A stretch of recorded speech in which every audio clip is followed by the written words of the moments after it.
Buenos días, se cumplen 15 años del 15M, que sacó a las calles a miles de personas para luchar contra la injusticia y por una salida de la crisis que no perjudicara a los más vulnerables. Y estamos con Lucía Delgado, de la plataforma de afectados por la hipoteca, que por aquel entonces estaba muy activa en sus primeros años de combate contra las personas que no podían afrontar la hipoteca, y con Alicia del Río, que es del Sindicato de Inquilinas de Madrid, que está muy activa actualmente en la lucha contra los desahucios, pero de las personas que no pueden pagar el alquiler. Luego veremos cómo estas dos cosas se entrelazan una con otra, pero antes que nada me gustaría preguntaros, ¿dónde estáis vosotras el 15M, Lucía?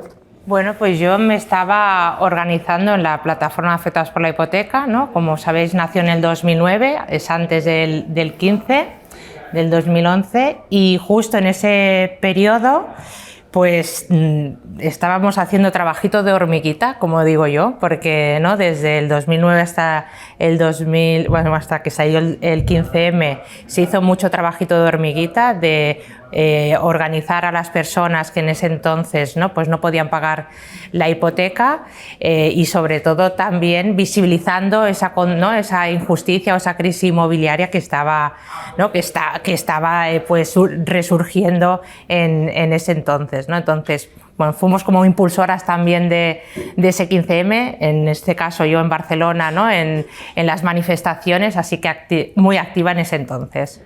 Y Alicia, ¿tú dónde estabas? Pues yo estaba estudiando bachillerato, estaba en Valladolid, que es donde vivía, y recuerdo como ir a la plaza donde allí se acampó, que iba con la mochila del colegio y me quedaba ahí flipando viéndolo. Me acuerdo que iba sola, como que no tenía realmente nadie en mi entorno que estuviera metido, entonces no llegué a participar mucho, pero me acuerdo que estaba estudiando historia y yo decía, es que esto igual también está siendo un momento histórico, ¿no? Como que fue como, ¡buah!, las cosas se pueden cambiar, y sí que me marcó mucho y me dejó mucha confianza en la gente, ¿no? ¿Y crees que la PA, lo que fue entonces la PA, tiene importancia para lo que es hoy el sindicato de inquilinas? Evidentemente, o sea, no se podría entender lo que es hoy el sindicato de inquilinas sin el legado que construyó la PA durante todos esos años. Pues tanto el espíritu de desobediencia, ¿no? que sigue hoy plenamente vigente, porque hay que recordar que la PA consiguió cambiar el sentido de todo un país, ¿no? O sea, como que era legal y se estaba entendiendo como algo normal que se rescatara a los bancos, que se rescatara al sector inmobiliario y financiero con millones de euros, mientras a las personas se las dejaba tiradas y se las estaba expulsando de sus casas, incluso con la deuda a cargo, ¿no? Aparte de estar en la calle, seguían teniendo la deuda hipotecaria, y eso se estaba tomando como algo natural, como si no se pudiera hacer nada, y la PA consiguió darle la vuelta a la situación, entender que los enemigos eran los bancos, entender que eran las personas las que tenían que quedarse en sus casas, y sobre todo esa oleada masiva de desobediencia tan fuerte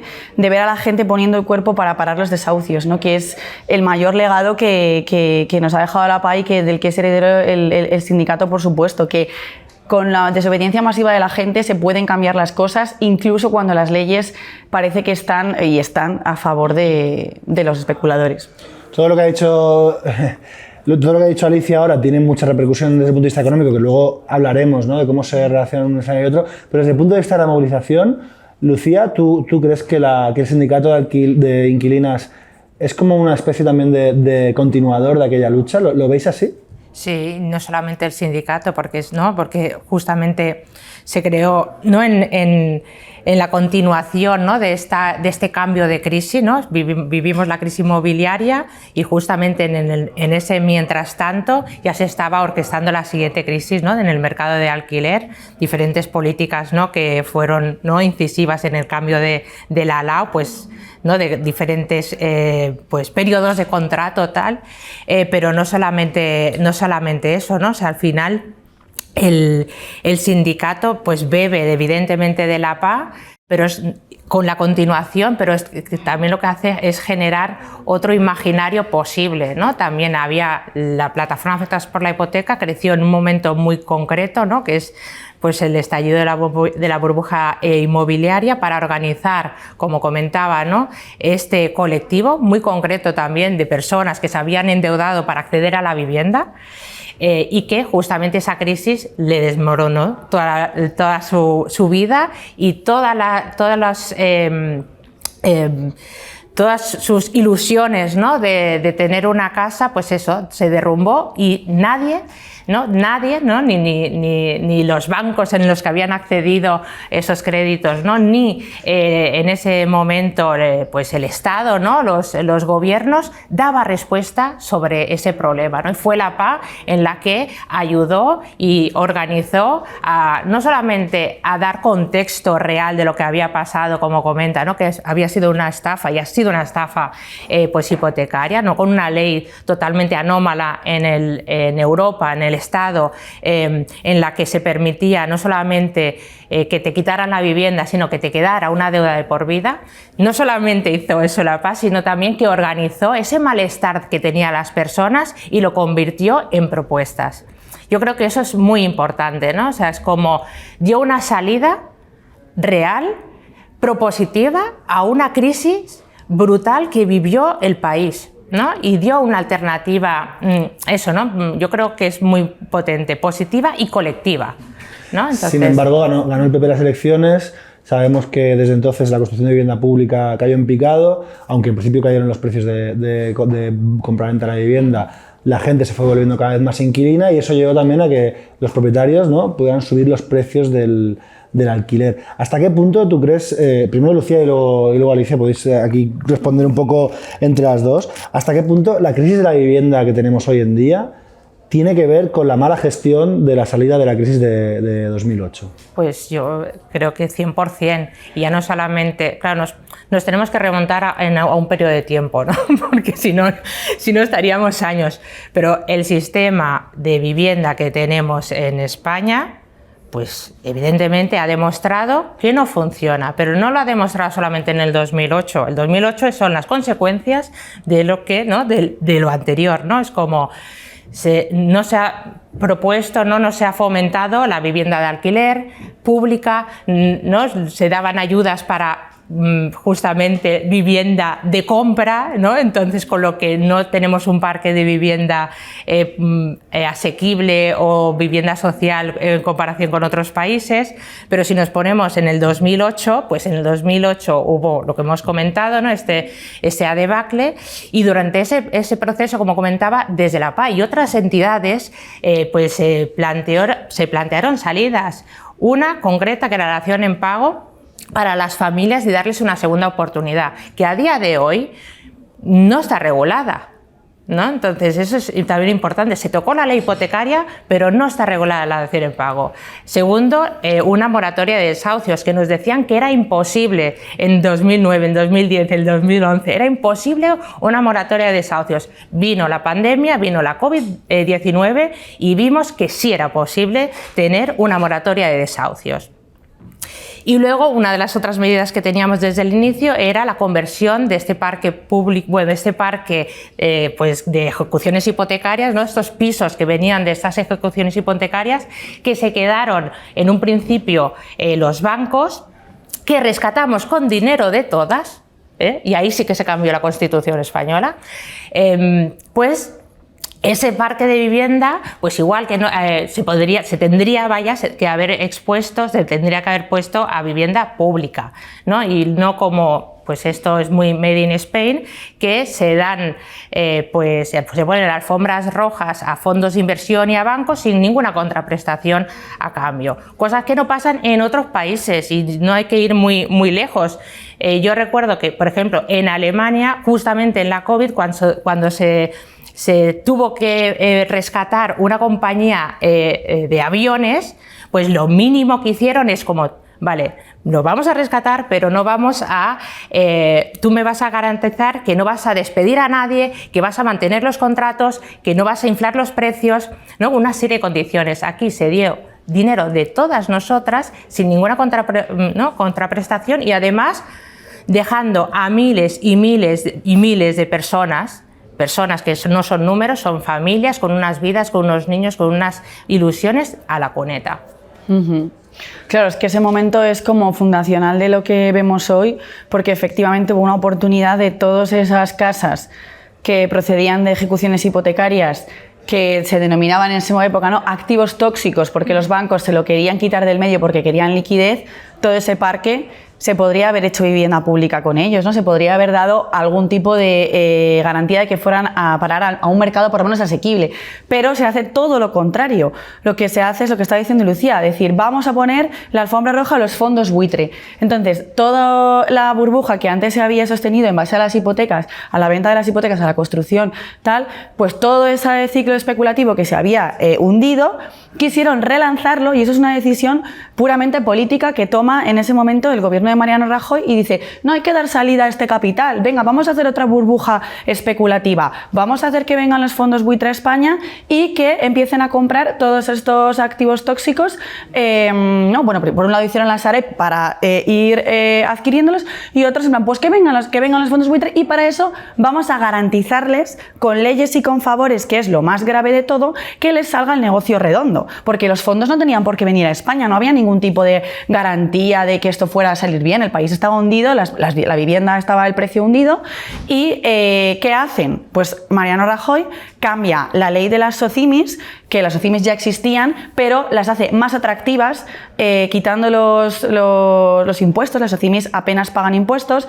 También cambia, por ejemplo, la ley que dice en cuánta duración pueden comprar y vender los activos, las casas, y lo recorta a 3 para que puedan mover las casas rápido, y aparte cambia la ley de arrendamientos urbanos y coge y acorta los contratos a 3 años para precarizar un montón las vidas de la gente, pero posibilitar eso, que puedan revalorizar, especular con esas viviendas. Y no contento con eso, como todavía no veían los fondos que esto era la alfombra roja total, pues deciden con el ayuntamiento de Ana Botella, todos recordaréis, la venta vergonzosa de vivienda pública, que estaba con familias que habían ganado su derecho a tener vivienda pública, que era una cosa para toda la vida, y de repente se las regalan a 68.000 euros cada vivienda, ya ves tú, al fondo buitre Blackstone, para que sea el primero en venir al país, compra esas 1.860 viviendas que eran públicas, pagadas con el dinero de todas y de todos, para mandar ese mensaje de, oye, venid a España porque os hemos cambiado las leyes, os hemos dado un regalo,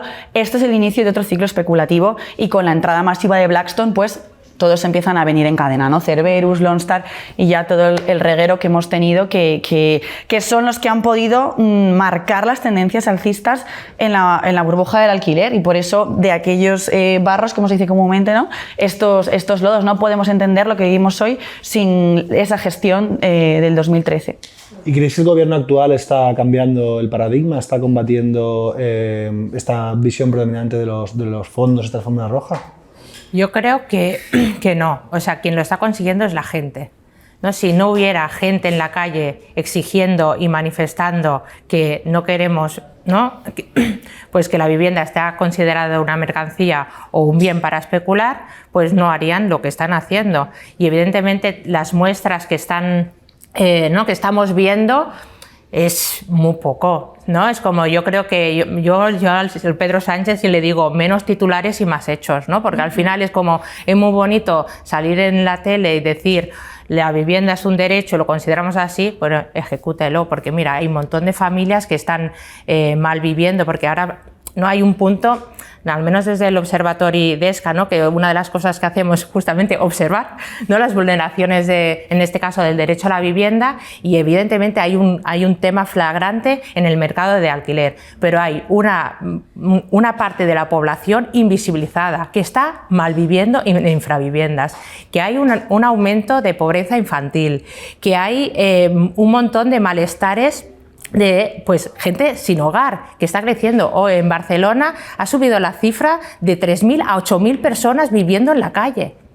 Esto no es porque sí, esto tiene que ver y tiene un nombre, y es que la vivienda no se considera como un derecho. En el momento en que la vivienda esté considerada como un derecho, todo esto cambiará y afecta, por ejemplo, a las vagas de educación que estamos viendo también tanto en Madrid como en Barcelona y otros países, ¿no? ¿Cómo vas a mantener o cómo un niño o una niña va a poder tener una educación pública de calidad cuando cada 2 por 3 se le está cambiando de colegio porque justamente se le está desahuciando o está viviendo en una infravivienda?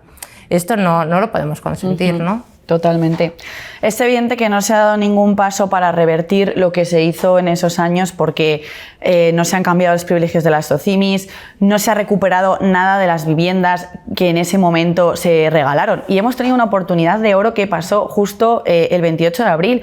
Blackstone vendió todo ese paquete y más, 5.000 viviendas que pertenecían a la vivienda pública o a la vivienda protegida, que también se ha pagado con dinero público, las puso en venta al mejor postor y en lugar de ejercer el tanteo y retracto, el derecho a compra preferente que tienen las instituciones, podrían perfectamente desde el Ministerio de Vivienda, y así se lo hicimos saber, haberlas recuperado en ese momento, y han dejado que se lo pasen al siguiente buitre. Es decir, Blackstone se ha ido de España tras un ciclo especulativo, se ha llevado unos beneficios millonarios, aparte de haber dejado las vidas de la gente destrozadas con todos los matices que estaba contando Lucía, ¿no? Que no somos números, somos personas, vamos a los colegios, hacemos nuestras vidas. Pero es que se ha llevado beneficios millonarios y han dejado las casas en manos de un fondo que es peor, que es el fondo Brookfield. ¿Qué va a hacer ahora Brookfield con unas casas que, recordemos, las hemos pagado entre todos y entre todas y son suelos de todos y de todas? Esto no lo ha revertido este ejecutivo, por mucho que haga, pues eso sí, declaraciones, ¿no?, muy bonitas, pero luego no hay ningún, no hay ningún señal contra los fondos. Y ahí estiro, ¿no?, que me ha venido súper bien, ahora me has hecho recordar a Alicia, que es como que propuestas hay.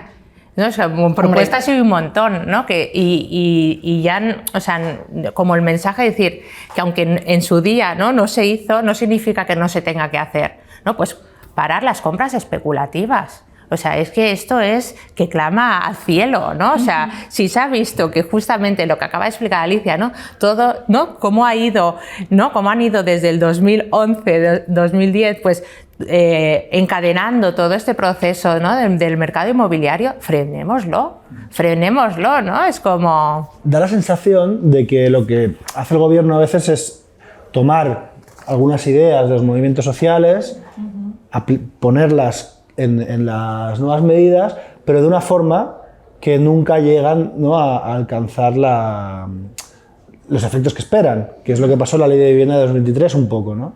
Yo no sé hasta qué punto, para los movimientos sociales, qué sentimiento queda cuando ves que consigues reunirte con el gobierno, que consigues ser escuchado o escuchada más o menos, que consigues que algunas de tus propuestas estén en las políticas, que entiendo que nadie espera que todo sea 100%, ¿no? Se espera, pero que luego, al mismo tiempo, compruebas que las políticas públicas no surten efecto por lo que sea porque la esencia está desencaminada, porque son insuficientes. ¿Cuál es la sensación que queda al final, ¿no?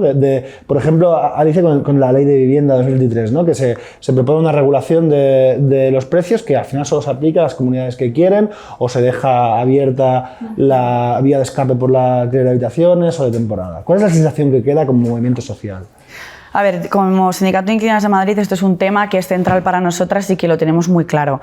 La estrategia principal siempre es la de construir el poder popular, construir mayorías sociales de gente que está coordinada para actuar conjuntamente, para resolver el problema por nosotras mismas. Entonces, nosotras sabemos que nuestro poder está en esa mayoría social que puede decir que no a los caseros, que se puede negar a las subidas, que se puede negar a las expulsiones, que puede organizar huelgas de alquiler contra un propietario, etcétera. Entonces, eso es el núcleo central de nuestro proyecto, y por supuesto utilizamos los conflictos para cambiar los discursos públicos, para hacer una incidencia social y por supuesto para intentar cambiar leyes, pero nunca vamos a poner como todas nuestras esperanzas en el cambio legislativo, porque sabemos que incluso consiguiendo un cambio legislativo muy favorable, las leyes son papel mojado, ¿no? O sea, lo que hace que una ley se cumpla es que hay una mayoría social organizada que la está haciendo cumplir en cada momento, y todas las leyes han sido primero desobediencia.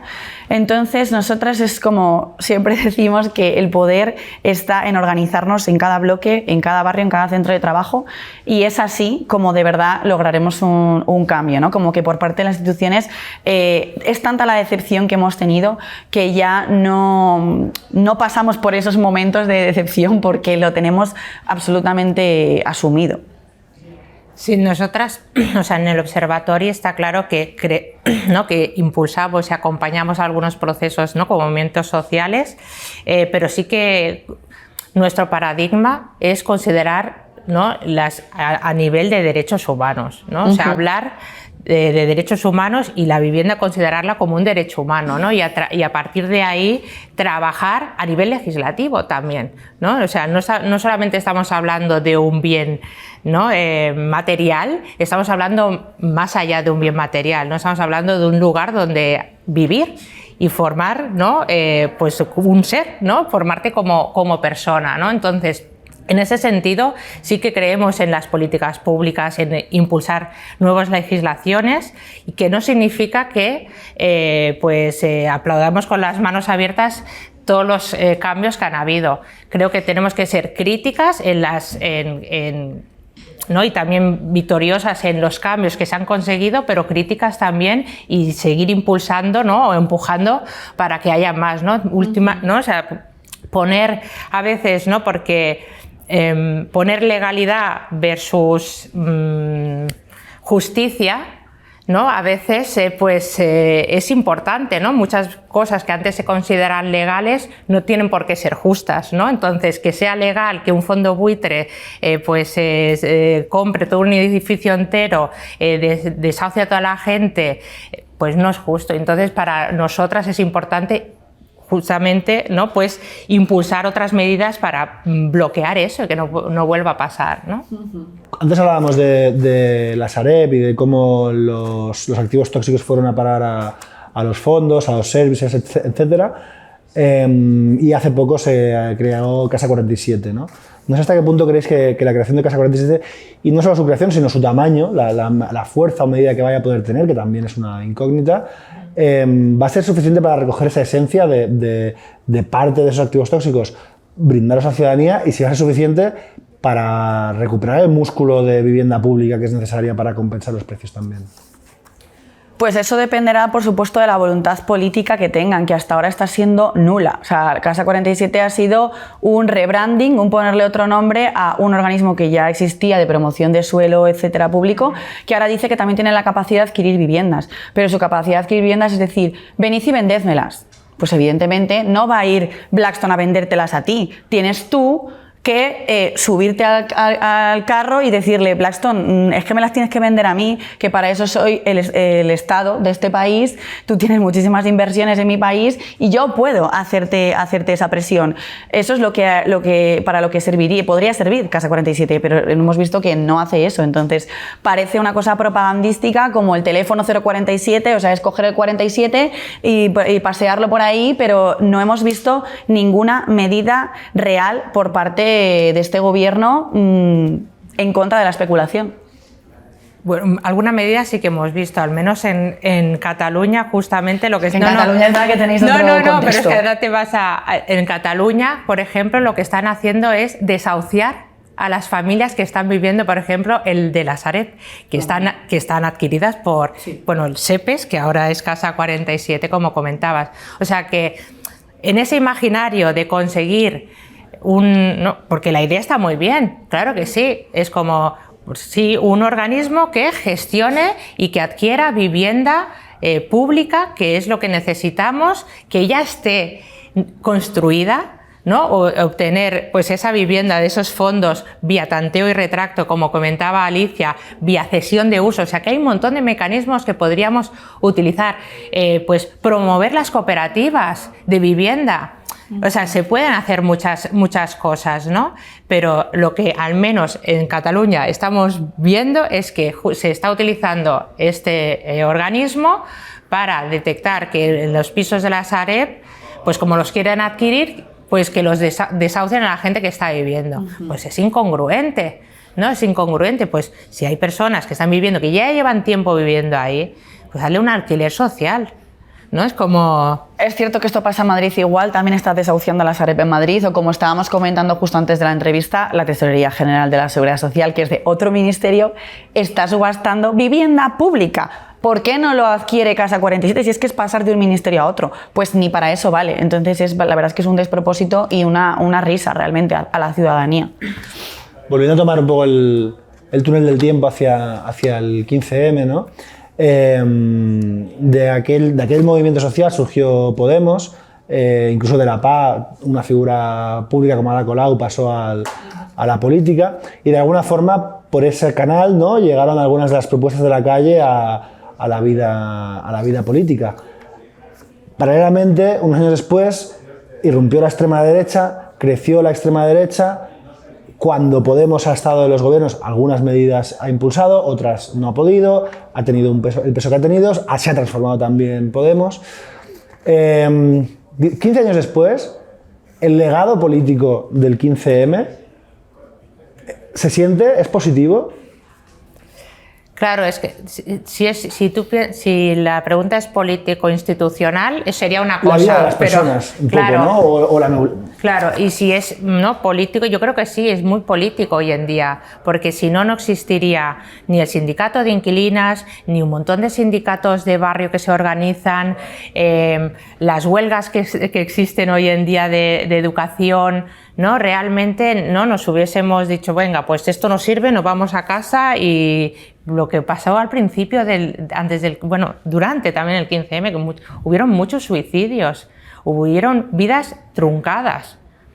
O sea, que realmente, o sea, la situación, hay veces que hay que a veces como apartarse de las situaciones, porque es que en el tema de la vivienda hay una serie de instituciones, ¿no?, o partidos políticos que nos tratan como números, y no somos números, somos personas que, pues contribuimos más, porque antes Alicia, como comentaba, ¿no?, las OCIMIs, ¿no?, que invierten, que aportan a España, ¿no? Si en cambio una persona que tiene que comprar un piso paga un 21% y una empresa paga el 1%.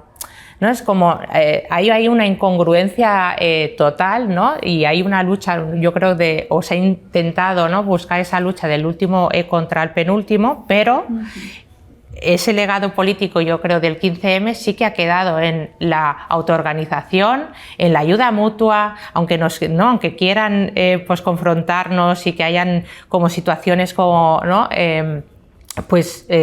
conflictivas, no lo hay. ¿No? Es como hay una parte de la población que está ahí, que se está autoorganizando, que sigue autoorganizándose en asambleas de vivienda, en los sindicatos de inquilinas, en otros espacios también políticos, migrantes, ¿no?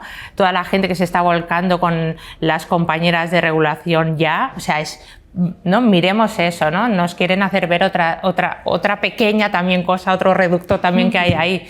Pues miremos hacia ese positivismo, que yo creo que es muy importante, porque justo cuando estás más alegre, cuando crees que estás con iguales, puedes ejercer ese poder político colectivo para conseguir otras cosas, ¿no? Sí, estoy de acuerdo totalmente en que el legado principal del 15M no es para nada la deriva institucional que tomó. De eso lo único que hay es muchos aprendizajes que sacar, sino que el legado verdadero es lo que estaba comentando Lucía, ¿no? Como esa confianza en la autoorganización de la gente, que la gente desde abajo puede juntarse, desobedecer y cambiar las cosas.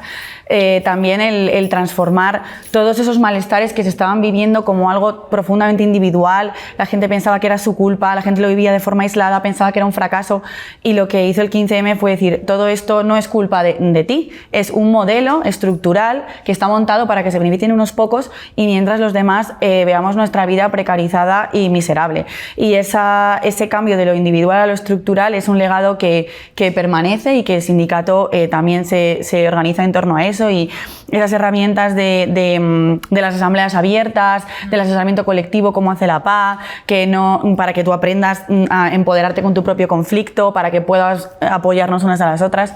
Este es el legado real del 15M que permanece, y que yo creo que desde el sindicato hemos intentado también dar un paso más en el sentido de, pues por eso tomamos el nombre de sindicato, ¿no? De decir, vale, tenemos que conseguir que todo esto tan potente sea más fuerte, más estable en el tiempo, con una planificación mucho más estratégica, con recursos propios, por eso tenemos la afiliación, con esa mirada de vamos a intentar organizar a la gente antes de la urgencia, antes de llegar al momento crítico del desahucio, vamos a intentar hacer entender que solo por ser inquilina ya tú tienes un conflicto y ya tú debes estar organizada para empezar a negociar desde antes con más poder, ¿no? O esas herramientas de pues vamos a hacer negociaciones colectivas, vamos a organizarnos por propietario, ¿no? Al final se toma ese legado y se intenta hacer algunas mejoras organizativas que nos den más poder para intentar llegar a generar transformaciones más profundas de las que se consiguieron en ese periodo y no irnos tampoco por derivas institucionalistas y personalistas y de todos esos otros desvíos que no llevan al poder popular de la mayoría social, que realmente puede ser un contrapoder que se enfrente a algo como los fondos, ¿no? Como la especulación. Y para finalizar, bueno, el 15M tenía una dimensión bastante transversal de temas, ¿no? Se hablaba de vivienda, pero se hablaba del rescate también europeo y del cambio de la construcción, se hablaba de empleo, se hablaba de muchas cosas, y ahora que los salarios más o menos suben, que aunque los precios también suben, que hay ciertas condiciones de vida que parece que mejorarían si la vivienda no se arrinconara un poco, da la sensación de que es el gran tema, ¿no? No hay o sea, es el gran consenso. ¿Creéis que hoy en día la vivienda es nuestro nuevo 15M, teniendo en cuenta que también es lo que moviliza más? Wow. Qué preguntón, ¿eh? O sea, es una responsabilidad decir eso, ¿no? O sea, yo creo que no sé si es el nuevo 15M, porque para muchas personas que son más jóvenes no vivieron el 15M y no tienen ese imaginario que a lo mejor yo puedo tener, ¿no? O Alicia antes, como ha explicado, ¿no? También lo vivió, ¿no? Participando de las manifestaciones. Yo creo que la vivienda, como comentabas tú, evidentemente ya llevamos como 3 años, ¿no? Que es el primer problema, ¿no? Principal de preocupación que tienen, ¿no? Las españolas y los españoles, y si no se cambian las reglas del juego, continuará siendo y será también y sigue siendo un terreno de disputa. Entonces, yo creo que lo ha demostrado durante estos años que no es casual que haya más colectivos y más sociedad que le interpele el tema de la vivienda. Como, me voy a poner un ejemplo muy concreto que hace un año que se está organizando en Barcelona y en Cataluña, y es que un perfil muy concreto, que son maestros y maestras, docentes, se están organizando con un lema que es: sin casa no hay educación.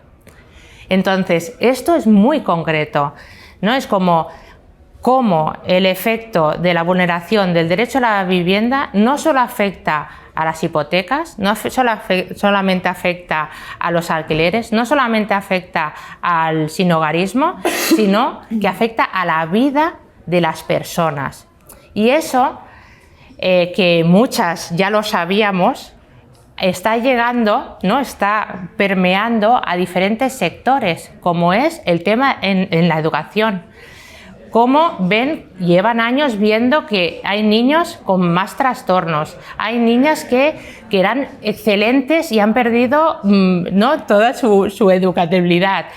También también en los CAPs, en los centros sanitarios, se me sale aquí la catalanada, ¿no? También en los centros sanitarios se están organizando también ¿no? enfrente la vivienda, porque la vivienda hoy en día es un factor de desigualdad, es un factor de pobreza. Y si queremos un mundo en el que sea más igualitario, hay que atacar concretamente la vivienda. Entonces yo animo a todo el mundo justamente a organizarse cerca de su casa, en los sindicatos de inquilinas, en los colectivos que tengan más cerca, ¿no? en el sitio de donde vivan, en manifestarse y en exigir, pues eso, ese derecho a la vivienda que nos afecta a todas. Es que no hay sine qua non.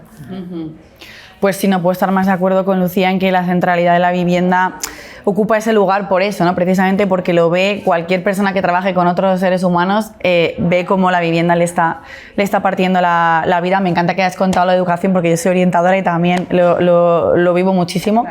Y luego que también es como que el ciclo de especulación con la vivienda llega a destrozar tanto que lo ve cualquier persona, incluso aunque tú seas un vecino propietario que igual has conseguido ya pagar tu casa después de 40 años, pero si en tu bloque estás teniendo, en vez de vecinos normales, te hacen una obra ilegal para romper el piso en 3 y ponerte pisos turísticos, que luego las obras ilegales hacen que haya humedades, destrozos, si no puedes dormir porque entran todo el rato de fiesta, si bajas a comprarte algo en la ferretería o en la frutería y no hay nada porque todo es el negocio del turismo, o si tus hijos no se pueden emancipar y los tienes en casa con 30 años, es que es evidente que ya todo el mundo ve que este negocio no le va bien a nadie más que los 4 especuladores, y para todos los demás es el destrozo de nuestras vidas, de nuestra salud, de nuestra convivencia, de nuestras familias y de todo, del derecho a la ciudad.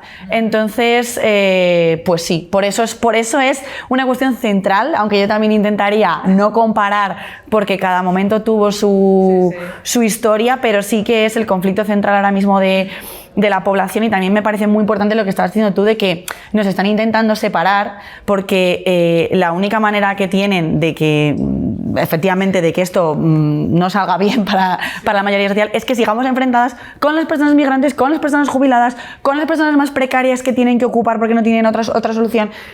Entonces, además de ser central la vivienda, es que es el motivo por el cual están intentando también pues, que haya más ideas racistas, que haya ideas absurdas de que si por culpa de un pensionista no tienes tu casa, ¿no? Entonces, como que es central y además yo creo que nos puede aglutinar ahora a todos y a todas. Hay que buscarle un nombre, entonces. Hay que buscarle un nombre. ¿Qué nombre? Ya lo dirá la organización.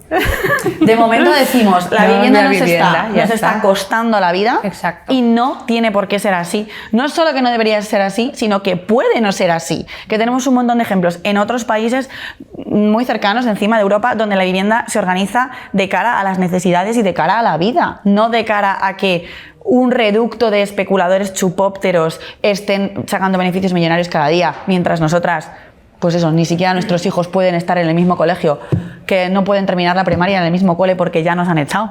Entre las movilizaciones que ahora hay sobre la vivienda también hay una gran protesta convocada el próximo 24 de mayo por el tema del alquiler, justamente. No sé también hasta qué punto, ¿no? 24M, las fechas, puede ser importante para movilizar.